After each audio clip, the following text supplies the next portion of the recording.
Pre-match activities. Brian, how is the dress code for the players? Not the focus of this class.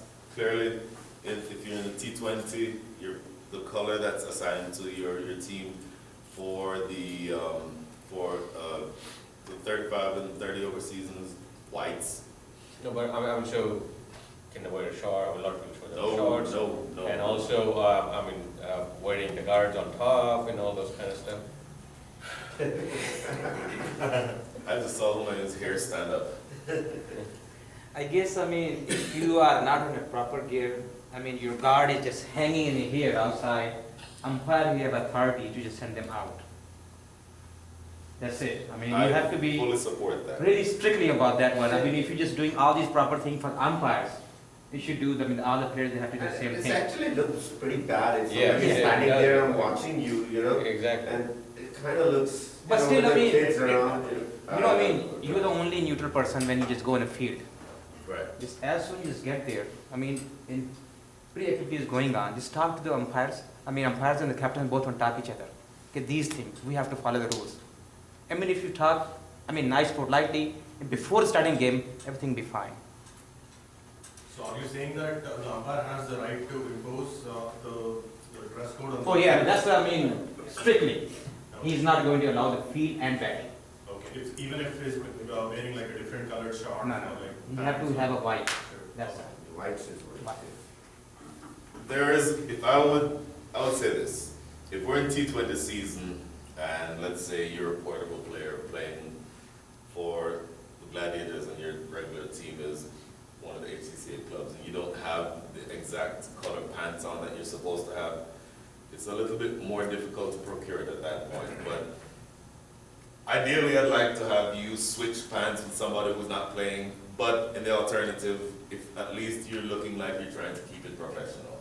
Have your shirt tucked in properly and the closest color to the actual color that you have. I'd have a little bit more leniency on that. Whites, everybody can find cricket whites, and there should be no reason why you shouldn't show up in proper attire when you're playing. Even if it's not, what you consider a cricket pant, like one of these. If you go to Walmart and they have some white warm-ups, not the skin tight ones like what baseball players wear, but something that at least makes it look like you're trying to be in the right color, right? I fully support the umpire preventing somebody from playing if they're not looking like they're taking the game seriously. This is not, without belaboring the point, we're raising the standard of cricket, both from the umpire's standpoint and from the player's standpoint, and that's what the real focus should be. Okay. 30 minutes before the game starts. We said yesterday in the captain's meeting, if the umpire is not there by the time the actual game time is supposed to be 9 o'clock. 9 o'clock, you're not going to umpire. Okay?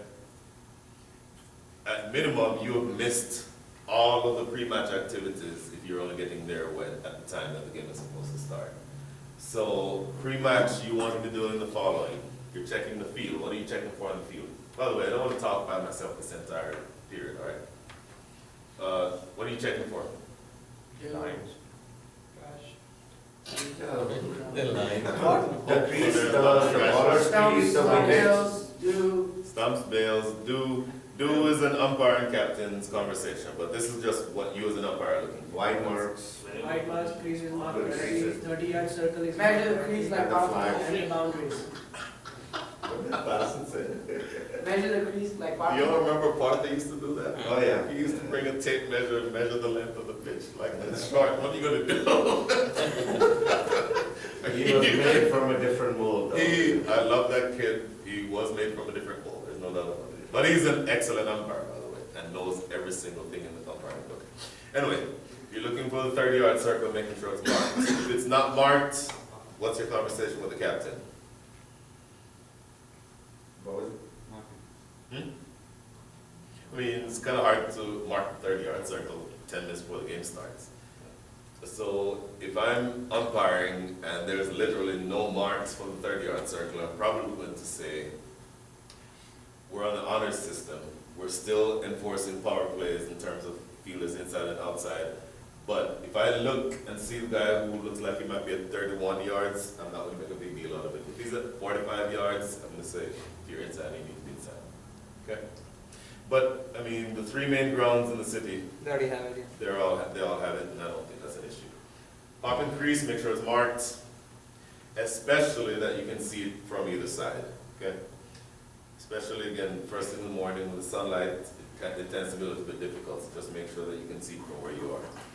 The return crease, a lot of, we used to have this in a couple of grounds here where the pop and crease, or sorry, the wide line itself was marked, but the outside edge of the return crease wasn't marked, okay? You know that you need, well, I'll get to it later, but you have to be with your back foot has to land inside of the return crease, otherwise it's a no-go. Everybody know that, right? Okay. Boundary markers. Here's where your real stamp of authority goes onto the game, right at this point. You meet with the captains. What am I saying to the captains? Give me the rosters, First thing, rosters, what else? toss. Oh, yeah. Before you get to the toss. Overrate.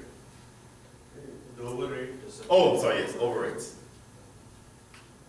Just What about discuss the overrate? rules, I think basically making sure that you will understand that you are the one who's gonna run the show.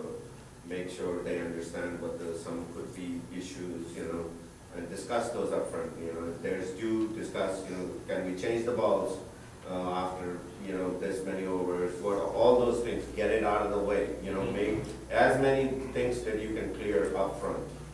And by the way, that should not be a one-sided conversation. Right, This it is should not be. the umpire lecturing the player, or the captains. Yeah. This should also be, Capel's long sign, or is the sign sheet? Yeah. Okay, good. This is also an opportunity for the captains to say, oh, by the way, I have my rule book, because after yesterday, everybody's gonna bring the rule book with them, right? I have the rule book, and I'm pretty sure that I'm on top of everything. If there's a question about something, I want to be able to approach you and ask you about it. That's kind of where the tone for the game is set, okay? Overrate 13 overs per hour target, right? Can anybody think of any reason why 13 overs per hour is not achievable? No? 13 overs per hour is what we're going to aim for. When we talk a little bit later on about the times that each innings are supposed to last, you will see that if you are bowling 13 overs per hour, you come in way, way under that time frame. Okay? List of playing 11. Please, huge one for me. This is my personal crusade. No drinks on the field. You have the square leg umpire walking out holding 2 gallons of water. How can you conduct your activities the way you need to if you're carrying that much water with you? B, the water itself on the field is going to be an impediment one way or the other. But C is the most important. If we are truly trying to raise the standard, and again, talking yesterday, I really like how this new leadership team has put in a very objective, transparent process of people who are able to go to the next level, Central West and so on. Do you think when you get to the next level, you get to take a sip of water after every over? They laugh at you, They right? just send you outside. Or send you off. Yeah, they just send you outside. So it literally is a way of raising the standard where you break the habit that people have of here walking up to bat, your gloves are under this arm and your bottle of water is under this arm. All of that stuff needs to go. Okay. The fielding side can absolutely have a bottle of water on the boundary. I don't mean the 30-yard circle, I mean outside the boundary. And if you need to take sips, sprint between overs that it doesn't delay the game, I don't have a big problem with it. But we're not carrying buckets of water to sit behind the stumps anymore. Okay? If you're coming out to bat and you want to give me a bottle of water that's about this big and I can fit in my pocket, I don't have a huge problem with it. Even though I'll eventually say, try to break that habit. But if you want to just give me a bottle of water that I can keep in my pocket, I don't have a big problem with that. But we're not doing the jugs of water anymore. Toss. There is no reason to, okay, I won the toss, okay, I'll let you know in 10 minutes. If you got to the field, hopefully 30 minutes before the game started, you meaning the captains, you're going to know what the weather conditions are. You're like this man, you know that 5 days out. If you know how many, you know who you're playing, you know what their tendencies are, you know what your own preferences are. You've sized up the situation, there's you on the field, you've already thought about all of that. There's no reason to not be able to say right then and there what you want to do when you win the toss, right?